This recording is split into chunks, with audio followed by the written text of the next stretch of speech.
So, I don't usually do this because talking on camera, especially with my face shown, about a topic that is controversial, it shouldn't be controversial, but it is.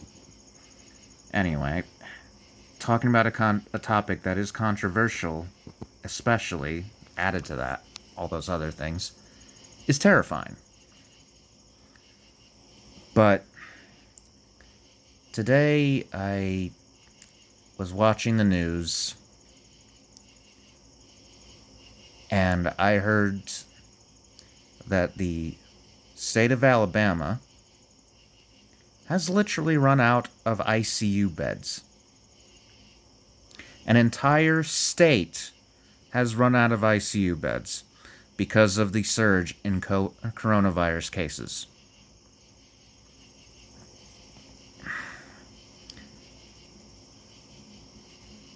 There are I think I remember also hearing that there are 29 patients waiting in ERs for an ICU bed to open up. But the pandemic isn't real, right? It's all a big hoax. Really? You still believe that, assholes?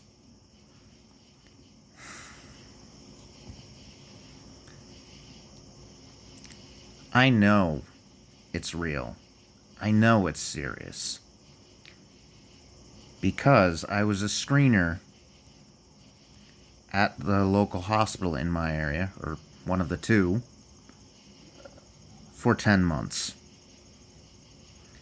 And they had me in the ER almost every shift.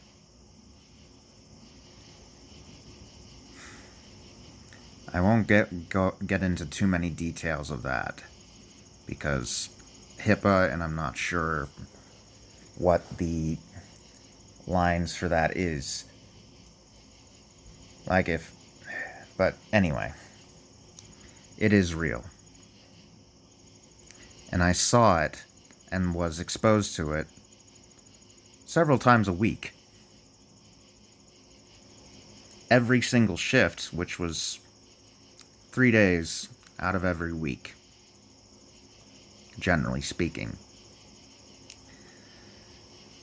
I couldn't do full time because that job and full time would not have done well for my mental health. But anyway,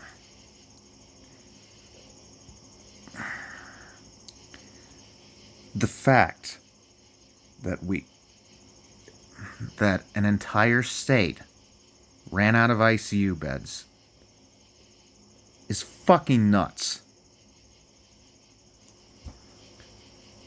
It doesn't surprise me. It's nuts, but it doesn't surprise me because I saw this coming. It's one of the reasons I left my old job. I knew there was going to be another surge coming because I heard about the Delta variant and read up on it. I read up the rates of vaccinations in various states and across the country, which, of course, in some states is a lot lower than others. Alabama is one of those states.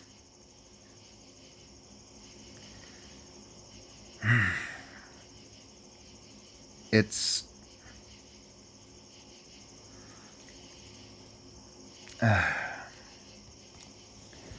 what am I trying to say here? It is directly linked to the number of vaccinations in that state. And so long as people are going unvaccinated in large numbers like this will continue.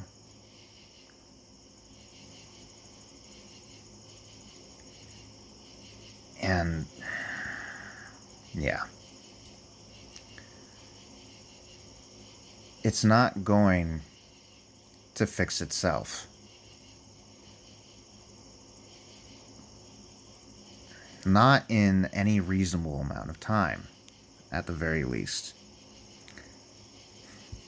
If you look at historic examples of plagues and pandemics, the Black Death, it lasted about 7 years, and there were subsequent outbreaks over the next few centuries.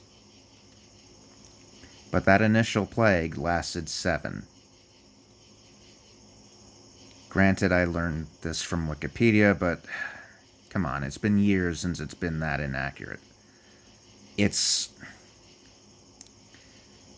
actively moderated, and any changes have to go through a moderator. It's reliable. But anyway,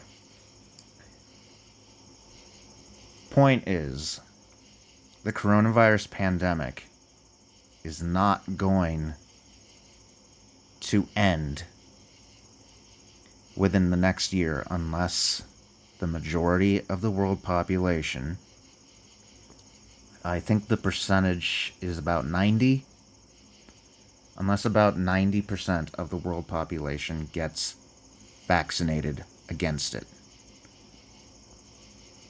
Otherwise, it is just going to keep spreading and mutating into different, more contagious and or more deadly variants. Like this Delta variant. It is a lot more contagious. It is also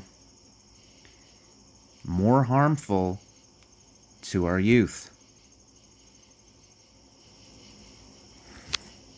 You can look all this up, but I will find as many links as I can to post in the description of this video as well.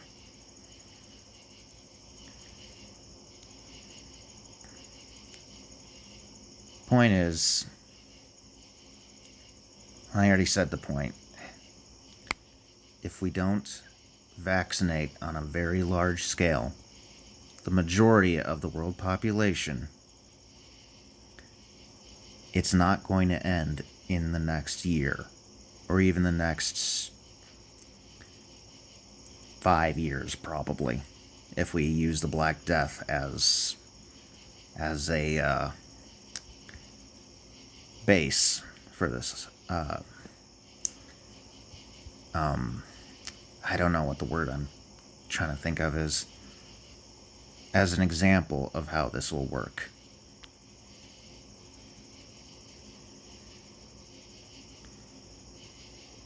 And even not working in healthcare anymore, I don't want to live through another peak of this pandemic. Because I think in some ways it's going to be worse this time. Because, again, this variant is even worse for youth. I know it didn't generally affect the young and healthy with the original variant. But this one is different.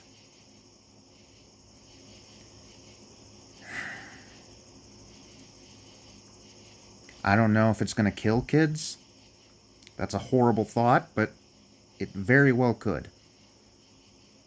At the very least, there are going to be a lot more kids whose health is permanently affected as a result of contracting COVID.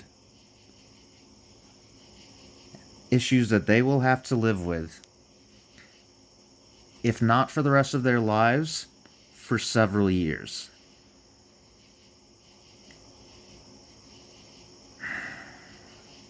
Anyway, that's going to be it for me. I need to stop thinking about this.